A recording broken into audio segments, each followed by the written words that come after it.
At 13, I was abandoned at a gas station. My wealthy uncle took me in. 15 years later, those same parents reappeared, suddenly acting like family with smug smiles, like I've been waiting for them all along. Hey, Reddit. I never thought I'd be the type to post here, but after everything that went down, I kind of need to put it somewhere. Let's just say when I was 13, my parents pulled something so trashy, it basically rewired how I looked at family forever. I got taken in by someone who actually gave a damn about me. And years later, those same parents tried crawling back into my life when they thought there was money on the table. What happened next is still wild to think about. Growing up, I didn't exactly win the lottery when it came to parents. Thomas and Ruth Morrison, my mom and dad, were the kind of people you'd cross the street to avoid. They weren't evil masterminds or anything dramatic like that, just pathetic excuses for adults who never figured out how to be parents. They were always yelling about something. Bills, each other, me. Didn't matter if I got good grades or if I kept my head down. They'd find a reason to scream at me. Food. That was optional. Some nights, I'd go to bed with nothing but the stale cereal I could sneak out of the cupboard. If I dared complain, Mom would scold me for being ungrateful, while Dad would slam his fist on the table like I was some freeloading roommate instead of his kid. They weren't guiding me through life. They were just surviving day to day and dragging me along for the ride. I remember one time in 4th grade, I brought home a perfect score on a math test. Most kids' parents would stick it on the fridge, brag to their coworkers, maybe even buy them ice cream. Mine, Mom barely looked up from the TV. Dad said, "Don't get cocky. One good test doesn't make you smart." Then he went back to arguing with her about money they didn't even have. That's the kind of support system I had. By the time I was 13, I'd learned to keep quiet and stay out of their way. If I didn't, I'd catch another round of screaming about how I was too much responsibility, or the reason they couldn't enjoy their lives. Real nice confidence boosters for a kid, right? The night it all went down. It was hot, sticky, one of those summer nights where the air feels heavy. Dad pulled into a Shell station near the river.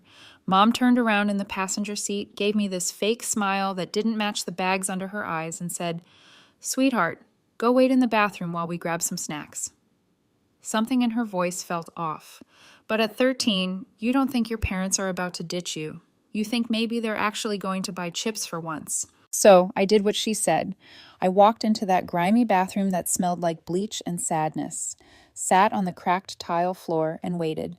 5 minutes turned into 20. 20 into 40. At first, I told myself they probably got stuck in line. Then maybe the car broke down. Then maybe they'd circle back and pick me up. I walked out after an hour, stomach growling, sweat sticking my shirt to my back. Their car was gone, just gone. I sat on the curb under the buzzing neon lights, watching strangers pump gas, trying to convince myself I'd misunderstood. But deep down, I knew they weren't coming back. Not in 5 minutes. Not ever. I don't know how long I stayed there before Rosa, the gas station manager, noticed me. She was this middle-aged woman with tired eyes, but a kind voice. She asked where my parents were. I tried to answer, but the words got stuck. My throat felt like sandpaper. She handed me a half-wrapped ham sandwich from behind the counter. "Eat first, talk later," she said. That was more kindness than I'd gotten at home in years. When she realized I wasn't just some kid waiting on a bathroom break, she called the cops. Sitting in that police station under the fluorescent lights felt unreal. I kept expecting my parents to burst in, act all dramatic, claim it was a misunderstanding, but the minutes ticked by, then hours, nothing. They couldn't reach them for some reason. It's like they disappeared. Poof, gone. That's when Uncle Walter walked in. After a couple hours of paperwork and a meeting with a social worker, they released me to him because he was immediate family. If my parents were the picture of failure, Walter was the exact opposite. He strolled into that station in a charcoal suit, shoes polished so bright they practically reflected the overhead lights. He carried this leather briefcase that probably cost more than my parents' monthly rent. But it wasn't the money that struck me. It was the way he carried himself. Confident, calm, like he actually had control over his life. He didn't start with 20 questions. He didn't rant about my parents. He just crouched down to eye level and said, "You're coming home with me." Simple as that. No hesitation, no guilt trip, no conditions. That was the first time I felt like somebody had actually chosen me, not because they had to, but because they wanted to. We drove back to his brownstone on the Upper West Side that night. I remember staring out the window, trying to wrap my head around the fact that I wasn't going back to the crummy apartment where my parents spent their days yelling and ignoring me. Walter's place was nothing like that. The front door alone looked more expensive than our whole old kitchen. Inside smelled like leather and books, not cigarette smoke and spoiled milk. He led me upstairs to a room with a bed bigger than the couch I used to sleep on. There were shelves lined with books and a desk with an actual lamp. He said, "This is your room now. You'll need to fill those shelves with things you like." I didn't know how to respond. My brain was still wired for chaos. I kept waiting for him to snap, to tell me I was temporary, that he'd regret bringing me there, but instead he just let me settle in. For the first time in my life, I didn't fall asleep listening to yelling through thin walls. I fell asleep in silence, under clean sheets, in a house where I wasn't unwanted. That night, at 13 years old, I realized something important. Family isn't the people who share your DNA. It's the people who show up when everyone else walks away. And my so-called parents, they'd walked away for good. The next morning, I woke up in a bed that didn't smell like stale cigarettes or old takeout. It felt weird. Too quiet. No slamming doors. No mom yelling at dad for spending grocery money on whatever stupid thing he bought. No dad stomping around threatening to straighten me out. Just sunlight sneaking through the curtains and the faint sound of footsteps downstairs. I laid there for a while, honestly suspicious of the peace. When your whole life is noise and chaos, silence feels like a setup. But eventually, the smell of coffee and toasted bread dragged me out of bed. I wandered down the staircase and into Walter's kitchen. On the table was a plate with scrambled eggs, toast, and sliced fruit. For me. He looked up, nodded once, and said, "Eat before it gets cold." Like it was the most normal thing in the world. Nobody had ever cooked me breakfast just because. Mom used to toss me half a Pop-Tart and call it a meal. Dad's idea of breakfast was a warm soda from the fridge. Sitting there at that table, eating food someone actually made for me, I realized how low the bar had been set for my entire childhood. That's when Walter dropped the next surprise, a schedule. "From now on," he said, folding his paper neatly, "your mornings start with breakfast, then schoolwork. After that, chores. Evenings are for reading or chess. Weekends you can relax, but the weekdays are for building yourself." I stared at him like he was speaking another language. My parents had never cared if I did homework, never asked what I was learning, never even came to a parent-teacher conference. To them, school was just a place I went, so I wasn't in their way. Now I had a man with a calendar in his hand explaining how my days were going to run. At first, I thought it was punishment. Then I realized it was structure. He wasn't yelling or threatening. He was planning my life like it mattered. I'll be honest, I wasn't perfect at following it. The first week, I tried to sneak in some TV instead of doing the reading he assigned. He caught me instantly. Instead of blowing up like Dad would have, he just clicked the remote off and said, "Every wasted hour now is 10. You'll regret later. Don't make a habit of it." And that was it. No screaming, no guilt trip, just a fact delivered sharp and calm.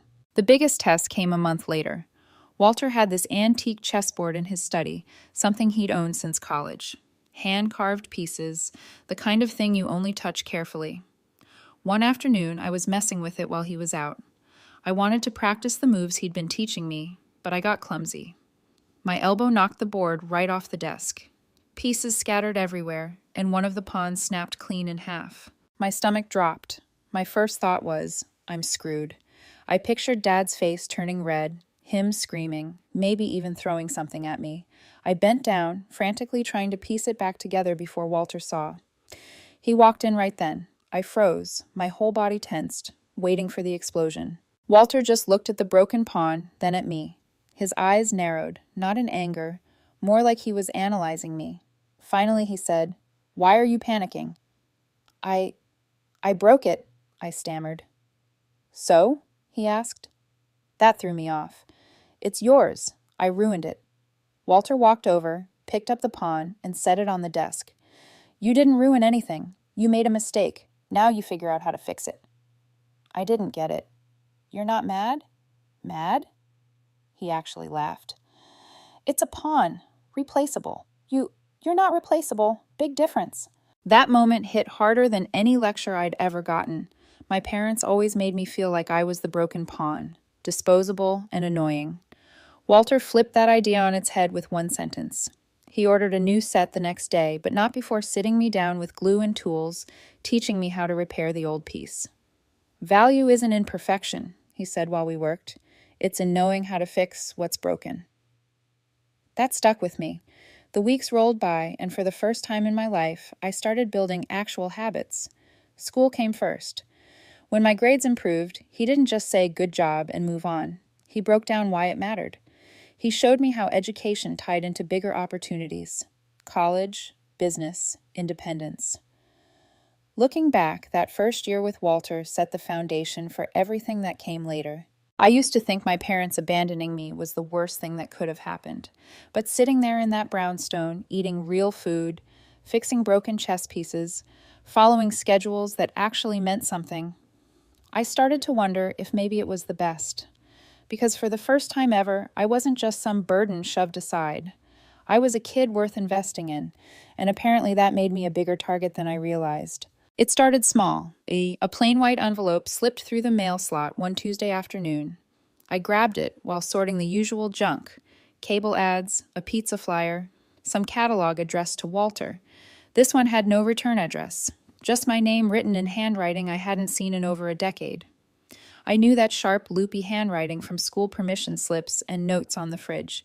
Inside was a cheap greeting card, big shiny letters on the front. Thinking of you, the kind of thing you'd grab off a clearance rack at Walgreens. Inside was written, "Dearest daughter, we've been thinking about you so much lately. We miss you terribly. Love, always, Mom and Dad." I read it twice, waiting for some punchline.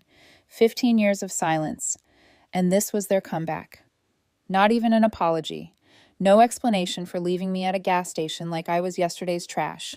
Just some Hallmark garbage pretending we were a happy family. I laughed so hard I nearly ripped the card in half. Then I tossed it in the trash. That should have been the end of it, but it wasn't. My phone started blowing up with voicemails from numbers I didn't recognize. Coincidence? Not a chance. First one, Mom's voice. Sugary, sweet, fake enough to give you cavities. "Sweetheart, it's your mother. We love you so much. We know we've made mistakes, but families always find their way back together." Second one, Dad's voice deeper, trying to sound stern and fatherly. "Daughter, it's your dad. We need to talk. It's time we put the past behind us. We can fix this." Fix this. Like forgetting your kid in a grocery store aisle, not abandoning her at 13 and disappearing for over a decade. I didn't bother deleting the messages. I saved them, not because I cared what they had to say, but because I figured one day I'd want proof of just how pathetic they were. A week later, they got bold. Mom ambushed me at Starbucks. I was grabbing my morning coffee, the same place I always went before work. She walked in wearing a cheap floral dress, caked in makeup like she was auditioning for some community theater tragedy. "Sweetheart," she squealed, reaching for my arm like she hadn't vanished from my life for 15 years. "Look at you, all grown up, so beautiful." I didn't even slow down. I slid past her, took my coffee, and walked right out. Through the glass, I saw her face collapse when she realized I wasn't going to play her little reunion fantasy. 2 days later, Dad tried his luck. He caught me outside the organic market where I bought groceries for Walter's diet. He looked worse than I remembered. Wrinkled polo shirt, gut spilling over his belt, face red from years of smoking and garbage living. "Daughter," he barked, stepping into my path. "You can't keep ignoring us." I stopped just long enough to give him the kind of look you give gum stuck to your shoe. "Family doesn't abandon kids at gas stations," I said flatly. His face twitched. "We were young, we made mistakes, but we're here now trying to make things right." That one almost made me laugh. "You were 28 and 30, old enough to vote, drink, pay taxes, and apparently ditch a kid like last week's trash. That's not being young, that's being garbage." He tried again, stepping closer. "We're still your parents." I leaned in, low voice, so he got every word. "No, you're just two strangers who gave me DNA and ran. That's all you'll ever be." And then I walked off, leaving him standing there looking smaller than I'd ever seen him. That night, Walter found me in the study. I was pacing, still fuming from the ambush. He watched me for a while before speaking. They've resurfaced, haven't they? I froze. You knew? He nodded, eyes sharp, even though his body looked thinner these days. Your father called the house last week, 3 times. I didn't answer, but caller ID doesn't lie. They're keeping tabs on us. I clenched my fists. They're broke, aren't they? That's the only reason. Walter sighed, sat down slowly in his leather chair. They're circling because they sense weakness. That's what parasites do. And I am weak, at least physically. He looked me dead in the eye. I have cancer. It hit me like a sucker punch. He said it so calm, so matter-of-fact, that for a second I thought I'd misheard. He held up a hand before I could speak. I've been fighting it quietly. Treatments, specialists, but it's advanced now. Time is limited. I swallowed hard, forcing my voice steady. So they know. They smelled blood in the water. He gave a thin smile. Exactly. They think I'll leave them something. They've probably hired someone to dig into my finances to track you. And now they'll come crawling, begging, pretending to love you, because they believe you're the doorway to my money. I leaned back, letting out a bitter laugh. Then they're dumber than I thought. If they wanted a payday, maybe they shouldn't have abandoned the one person holding the keys. Walter chuckled, weak but genuine. That's why you're ready for this.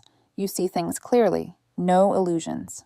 For the first time in years, I realized how far I'd come from the scared kid sitting in that gas station bathroom. I wasn't helpless anymore. I wasn't waiting for anyone to rescue me. And when it came to my so-called parents, I wasn't going to give them a single inch. They wanted forgiveness. Too late. They wanted money. Not happening. They'd made their choice 15 years ago, and now it was my turn to make mine. From then on, my focus was crystal clear. Take care of Walter and make sure my parents never got so much as a whiff of his legacy. Walter's health slipped faster than I wanted to admit. He never complained, but you could see it. The weight dropping off him, the way he'd pause halfway up the stairs, the quiet groans when he thought I wasn't listening. Still, his mind, razor sharp. He kept his study neat, papers in precise stacks, leather journals filled with his handwriting. Even sick, he carried himself with more dignity than my parents ever managed in their whole lives. One night, as we sorted through bills at his desk, he leaned back and said, "It's time you understand exactly what's at stake." He pulled open the bottom drawer and slid a folder across to me. Inside was an itemized list that didn't look real.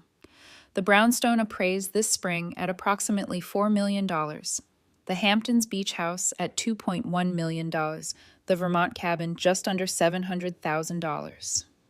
3 investment condos. A portfolio so thick it made my head spin. Stocks, bonds, holdings spread across different accounts. Add it all up, over $12 million. I whistled. I knew you were comfortable, but this is another level. Walter smirked. Comfortable is buying steak once a week. Wealth is making sure the steakhouse pays you rent. I couldn't help laughing. And they think they're getting a slice of this. They think wrong, he said. That's when he called in Charles Bennett, his longtime lawyer. Silver hair, gold-rimmed glasses, the kind of guy who looked like he'd never once missed a detail in his career.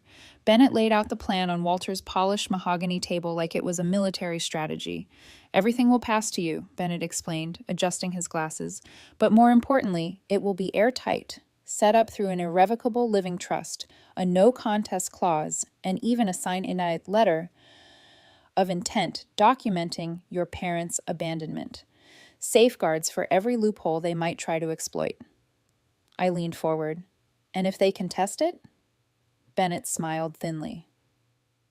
They'll lose. Walter has ensured this estate is bulletproof. I've spent 30 years drafting documents, but this is art.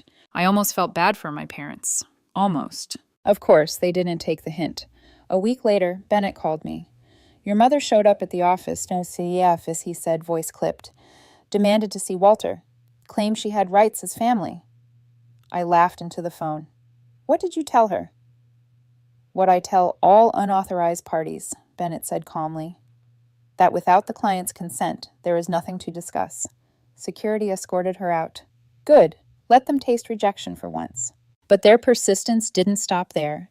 The following Friday, Dad tried sneaking into the building himself. I wasn't there, but Bennett filled me in later. Thomas stormed up to the receptionist's desk, ranting about how he was Walter's brother and owed answers. Within 5 minutes, security had him by the elbows, marching him back to the street. He apparently shouted the whole way down about how the family fortune couldn't be stolen by a kid. A kid. That's all I was to him. Even now. 13 when he ditched me. 28 and still dismissed. The irony? I was the one who'd actually earned Walter's trust. One evening, not long after those incidents, Walter collapsed in the hallway. 1 second, he was walking toward the kitchen. The next, he was on the ground clutching his side. My heart nearly jumped out of my chest. I scooped him up and rushed him to Mount Sinai. Hours passed in a blur of doctors, machines, and the sterile hospital smell. When he finally woke, his voice was weak but steady. "Don't look so grim," he whispered. "I'm not gone yet." I sat beside him, gripping the armrest. "You scared the hell out of me." He gave me this faint smile. "I needed to remind you nothing is guaranteed. That's why we prepare." Even lying in that hospital bed hooked up to machines, he was still teaching me, still thinking 2 steps ahead. Later that night, when it was just us, he leaned closer. "Understand something, daughter. This isn't about punishing your parents. It's about defining family. Anyone can share blood. Few share loyalty." I nodded, jaw tight. "So this is about sending a message." "Exactly," he said, eyes sharp, even in his frail body. "When I'm gone, they'll realize the consequence of abandoning you wasn't just losing a child. It was losing everything." I sat back, letting that sink in. He wasn't just leaving me money. He was leaving me the final word, the ultimate checkmate. And deep down, I couldn't wait to watch it play out. I didn't have to wait long. A month later, Walter passed away on a Sunday morning. I was sitting beside him when he went. No long speeches, no dramatic goodbyes. He just exhaled one last time, eyes closed, hand in mine. Simple, quiet, dignified. The exact opposite of the people who abandoned me at a gas station. The funeral was set for St. Bartholomew's Cathedral. The place wasn't just full, it was overflowing. His network was deep. Business partners in tailored suits, charity board members, neighbors who'd known him for decades, even the doorman from his building. Everyone had a story about Walter helping them at some point. That's the kind of man he was. And then, of course, Thomas and Ruth showed up. I noticed them the second they walked in. They didn't slip in quietly. No, they made an entrance. Thomas squeezed into a suit that couldn't hide his belly. Tie knotted wrong. Ruth wore a black dress that looked like it had come off a clearance rack, her face caked in cheap makeup. They didn't just sit in the back. They strutted right down the aisle like VIPs, as if anyone in that cathedral actually respected them. I saw heads turn. People whispered. A woman who'd known Walter for years leaned over to me and muttered, "What are they doing here?" Word had gotten around over the years. Walter wasn't shy about why I lived with him. That told me all I needed to know. The crowd already knew who the parasites were. When the casket rolled in, Ruth launched her Broadway audition. She let out this ear-splitting wail and flung herself against the casket like she was Walter's long-lost soulmate. The priest had to pause mid-sentence. Thomas staggered behind her, groaning, muttering, "Oh, Walter, my brother," like they'd been close. The whole thing was a circus. People weren't buying it. You could see the disbelief on their faces. These were people who'd actually been there through Walter's life. Dinners, board meetings, hospital visits. They knew who mattered to him. And it wasn't the 2 clowns clawing at his casket. I clenched my jaw but stayed seated. Let them embarrass themselves. When it was my turn to speak, I walked to the podium in the Armani suit Walter had insisted on buying me the year before. The chatter died instantly. My voice didn't shake. I didn't talk about the money or the properties. I talked about the man who picked me up from a police station when nobody else cared. The man who taught me discipline, chess, how to stand tall when life tried to beat you down. I ended it with one line. Family isn't DNA. Family is who shows up. It landed. The silence wasn't awkward. It was heavy. People nodded, some teared up, a few even clapped softly. And behind me, I heard Ruth sniff loudly like she was trying to attach herself to my words. After the service, we headed to the Plaza Hotel for the reception. Big room, marble floors. The whole setup fit Walter's style. I moved through groups of people offering condolences, shaking hands, hearing stories I hadn't known about him. I felt proud. Not for me, for him. He'd earned this turnout. Then the inevitable happened. A hand on my shoulder. I turned and found Ruth staring up at me, eyes watery, smile fake. "Sweetheart," she crooned, "we're so sorry for your loss. Walter was such a generous man, wasn't he? Always giving, always caring." I didn't let her finish. "Yeah," I said loud enough for people nearby to hear. "He was, which is more than I can say for either of you." Her smile twitched. Thomas stepped forward, trying to salvage it. "Daughter," he said, lowering his voice like we were sharing a secret. "We all made mistakes, but this is the time to come together, stick together as a family." I actually laughed in his face. "Family? You ditched me at a gas station when I was 13. You've got no right to that word." A couple of Walter's old colleagues standing nearby raised their eyebrows. The whispering started again, people leaning toward each other. My parents' faces turned white. Ruth tried to play the victim card. "We were young, confused. I cut her off cold. "You were 30, old enough to know exactly what you were doing. You didn't forget me. You left me." That landed harder than I expected. A man from Walter's charity board, who'd been listening, muttered, "Disgraceful," under his breath. My parents heard it. Their shoulders tensed. Thomas tried one last time. "Look, let's not do this here. There are practical matters we need to—" I raised my hand and stopped him. "Practical matters? You mean money? Right. Well, Bennett already scheduled the will reading. Thursday, 2 o'clock. Bennett and Associates.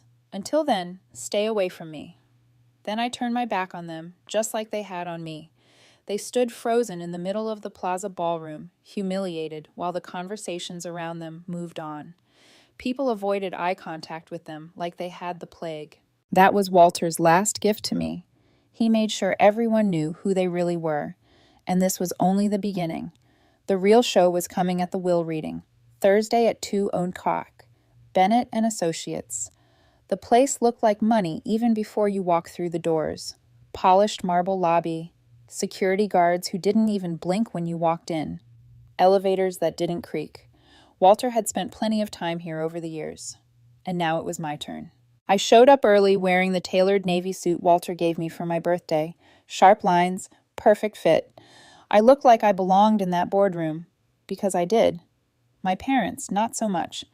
They arrived 10 minutes late, and the second they walked in, I nearly laughed out loud. Ruth was squeezed into a knockoff business suit with shoulder pads straight out of the 90s. Thomas had stuffed himself into a navy blazer that strained at the buttons, tie crooked, sweat already soaking the collar. And the way they kept glancing at each other like kids about to open Christmas presents, it was pathetic.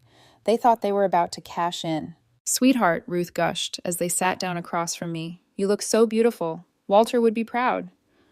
I didn't answer, just leaned back in the Italian leather chair, calm, steady, letting them twitch and squirm. At exactly 2 o'clock, the door opened. Bennett walked in, briefcase in hand, glasses perched on his nose, his expression as serious as always. He nodded to me, then to them, and took his seat at the head of the table. "Thank you all for coming," he began, voice precise. "We're here for the reading of Walter Morrison's last will and testament, executed August 15th of this year." Thomas leaned forward, elbows on the table, like a kid waiting for dessert. Ruth tried to look solemn, but her eyes practically glowed. Bennett opened the folder and began reading. First came the standard legal jargon. Sound mind, revoking all previous wills, appointing himself as executor. My parents nodded along like they understood any of it. Then came the inventory. The brownstone, $4 million. Hampton's house, $2 million. Vermont cabin, 3 investment condos, the art collection, the stock portfolio, the wine cellar. It kept going. By the time he hit the $12 million mark, Ruth was breathing fast, and Thomas was red in the face, like they were about to faint from excitement. Finally, Bennett cleared his throat and read the keyline. "I, Walter Morrison, being of sound mind and body, do hereby leave my entire estate, all properties, accounts, investments, and personal effects to my beloved niece, who has been the daughter I never had." Silence. You could have heard a pin drop. Thomas's smile shattered. His face drained of color so fast it looked like a curtain being yanked down. Ruth's jaw literally dropped. For a second, I thought she might pass out. That can't be right, she whispered. Bennett kept reading, calm as ever. To those who abandoned their child when she needed them most, I leave nothing. Blood relation does not constitute family. Loyalty does. That hit harder than anything I could have said.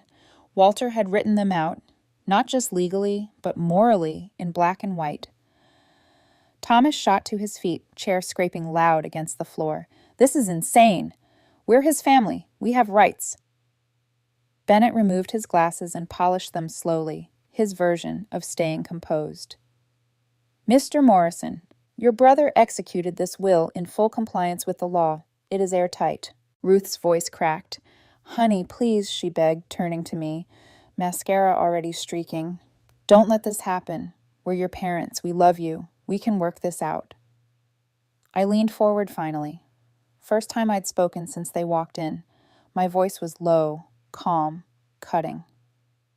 You don't love me. You love the idea of money. You love the lifestyle you think this will buy you. But me? You left me, remember? Ruth shook her head frantically. We were scared. We didn't know. You were 30, I snapped. Old enough to know exactly what you were doing. Don't rewrite history just because it doesn't pay. Thomas pointed at me, hand shaking. We'll fight this. We'll get lawyers. You think you can shut us out? You'll see. I smiled. Walter already thought of that. Every trust, every clause, every loophole closed. You can waste whatever money you've got left on lawyers, but you'll lose. And when it's over, you'll have even less than nothing. The silence after that was beautiful. Ruth sobbed ugly and loud, grabbing at tissues from her purse. Thomas's hands trembled as he grabbed his phone, probably already Googling cheap inheritance lawyers near me. Bennett slid the stack of documents across the table to me. I picked up the pen and signed slowly, deliberately, page after page, while my parents watched, powerless. Each signature was a nail in the coffin of their delusions. When it was done, Bennett stood and extended his hand. Congratulations. Your uncle would be proud. I shook his hand, then pushed my chair back and stood.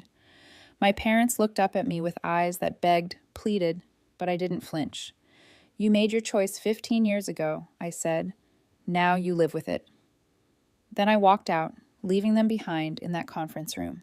Two broken people who thought they'd hit the jackpot, only to find out the bank was closed for good. I figured that would be the end of it. Papers signed, will executed, game over. But parasites don't just crawl away quietly, they cling until you scrape them off. Not even a week later, my phone buzzed with a call from an unknown number. I let it go to voicemail, then another, and another. By the time I checked, there were 5 messages. Mom's voice was first, all wobbly and fake. Sweetheart, we're sorry for how things happened in the past. We just want to fix this. Please call us back. Then Dad, trying to sound tough but desperate. Daughter, listen. You don't understand how hard things have been. We're family. Family doesn't turn its back. Call me. I didn't call. The next day, they tried again. This time, they showed up outside Bennett's office. Security had to escort them out when they refused to leave the lobby. Bennett called me afterward, his tone clipped but almost amused. They're persistent, he said, but persistence doesn't beat preparation. I almost thanked them for proving Walter right so quickly. But the real low point came a week later. I was leaving the brownstone heading for a meeting when I saw them standing on the sidewalk. They looked smaller than I remembered, older, beaten down. Ruth rushed forward like she just spotted a long-lost child in a movie. Please, she begged, grabbing at my arm. We don't want millions. We just need a little help. Rent, groceries, anything. We're drowning. I pulled my arm free. You had a kid who needed rent and groceries. Remember what you gave her? Nothing. Her lip quivered, but she pushed on. We were stupid. We know that now. But Walter would have wanted you to take care of us. That one almost made me laugh out loud. Nice try. Walter wanted nothing to do with you. His will spelled that out crystal clear. You didn't just lose me, you lost him too. Thomas stepped up, voice low, trying to play the man of the house act. Look, you don't have to forgive us, but we're still your parents. You can't just watch us starve. I leaned in, calm, steady, so he couldn't miss it. I can, and I will. For a second, he just stared at me, stunned. Nobody had ever told Thomas Morrison no to his face without backing down. His cheeks turned red, fists clenching like he wanted to lash out. But deep down, he knew it was over. "You've got money you don't even need," he spat. "And you're really going to let your own parents rot?" "Yes," I said flatly, "because you let your own kid rot a long time ago." That shut him up. They didn't chase me after that. They just stood there broken, watching me walk away. Same way they drove away from me at that gas station years ago. Full circle. Later that night, I sat in Walter's study. My study now. His chessboard was still on the desk, pieces mid-game from the last match we'd played. I adjusted one piece, then leaned back in his chair. My chair. My phone buzzed. A text from my best friend Kate. How'd it all go? I typed back 2 words. Justice served. Then I set the phone down and pulled open the drawer where Walter kept his watch collection. One in particular stood out. A vintage Rolex he used to wear only on special occasions. I strapped it onto my wrist. The weight, solid, real. A reminder that time is valuable and you don't waste it on people who wasted you. Outside the window, the city stretched out alive and loud. For the first time in my life, I wasn't just surviving it, I owned my place in it. My parents thought abandoning me would erase me. They thought showing up years later would reset the scoreboard. But that's not how life works. Choices have consequences. They made theirs at a gas station when I was 13. And now I was a woman worth over $12 million, sitting in a brownstone they'd never step foot in, living a life they'd never touch. They wanted forgiveness. They wanted money. They wanted me to save them from the mess they'd built. But the truth was simple. The door had been locked for good, and I wasn't opening it.